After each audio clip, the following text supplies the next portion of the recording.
Sober up. COVID-19 respects no national borders, no social bounds, no political systems, and no cultural values. It hits us just as hard. It levels the world. Facing the pandemic, it is not what happened matters. It is how we respond. For almost a month, it infected thousands in Wuhan in a day, and every hospital bed was occupied. Now, empty beds and closed wards in the city. How did China make it? It is nothing new, but it's worthy to know. According to an initial WHO report, an infected person appears to spread it to an average of 2.6 people. And after 10 generations of transmission, with each taking 5 or 6 days, that one initial case has spawned 3,500 in matters of days. And that is what the world is seeing. What China did is to break the cycle by human intervention. The scale unprecedented in history. Extreme, draconian, and aggressive.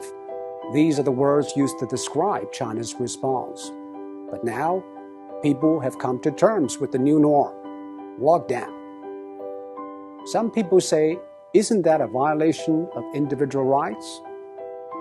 Actually, the balance between individual rights and public safety is always an ever-changing equation. After 9/11, all the airports in the world began to impose draconian safety checks on passengers, and people accepted it because we traded a little of our freedom for the greater good of the public. China imposed the largest and most draconian quarantine in history. Factories shut, public transport stopped, and people stayed indoors. By doing that, it flattened the curve. On one hand, China avoided many millions of cases and tens of thousands of deaths. On the other, it stretched out the time and made the hospitals restaffed and less strained. This is exactly what Europe and America should know.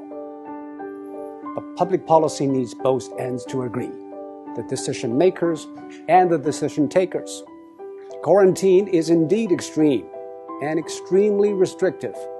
It needs the people in lockdown to be honest and cooperative. I think what the people of Wuhan did was exceptional. They had the courage, tenacity, and resilience to stay housebound for days, weeks, and months.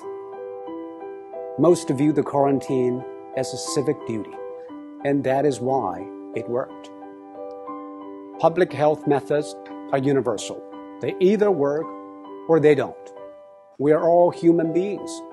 Our epidemiology is the same, but we have different economies, demographies, and sociologies.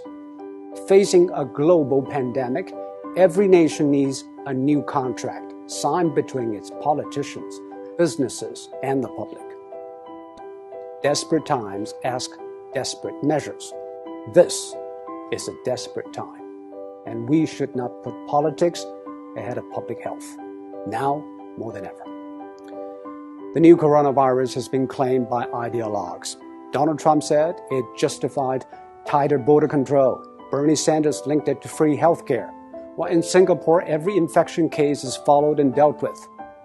Bit by bit, every country is testing its methods through trial and error.